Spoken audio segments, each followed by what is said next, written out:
All right, Ken Gashu is still preparing that particular story for us, but as we wait for it, the judiciary has temporarily halted revocation of Standard Group's broadcasting licenses by the Communication Authority to pave way for the hearing of a case filed by the group.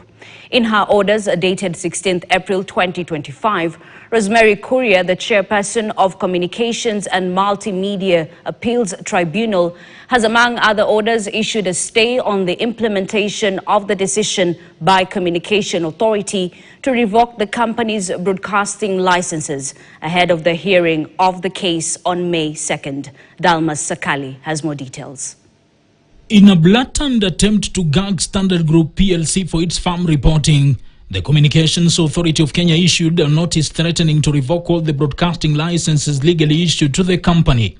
Through a letter by the Director General David Mugonyi, CA disregarded a payout plan of a debt of 43 million shillings as regulatory fees that had been signed and agreed upon in December last year and sent a notice to revoke the licenses. And now, the Communication and Multimedia Appeals Tribunal has certified an application by Standard Group against the authority as urgent, while staying the implementation of the decision by CA. Also, the tribunal chair Rosemary Courier has asked Standard to serve the respondent with the application by close of business 17th April 2025, with the respondent having 14 days to serve a response before both parties appear before the tribunal on 2nd May 2025.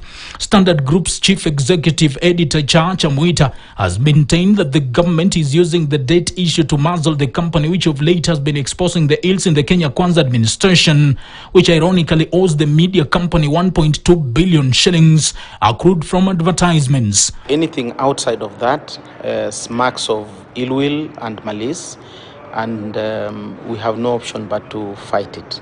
This is due to the fact that in writing to the group over 48 million shillings money owed to the Communication Authority of Kenya's license fee and threatening to revoke the company's broadcasting licenses, CA was actually not respecting a payout plan agreed upon in December 2024 by the two parties. In the agreement, Standard Group had agreed to pay the debt in phases, with the first deposit 10 million Kenyan shillings being made in the same month, and the company has been paying 4 million shillings per month, up from 2.5 million shillings agreed upon in the document. The truth of the matter is that there is no question of stepping down or increasing pressure, or it is something that I always say that what we publish and carry is the reality of the day. So if the reality changes, of course the reality of those headlines and the reality of those stories will change. We are not going to back down. We are not going to report things that are not the reality just to make some people happy. It is important to remember that this is not the first time that the government has tried to muzzle the Standard Group for its critical coverage. Last month, the government cancelled Standard Group's media contract with the Ministry of Irrigation to run a campaign for the launch of the National Irrigation Sector Investment Plan.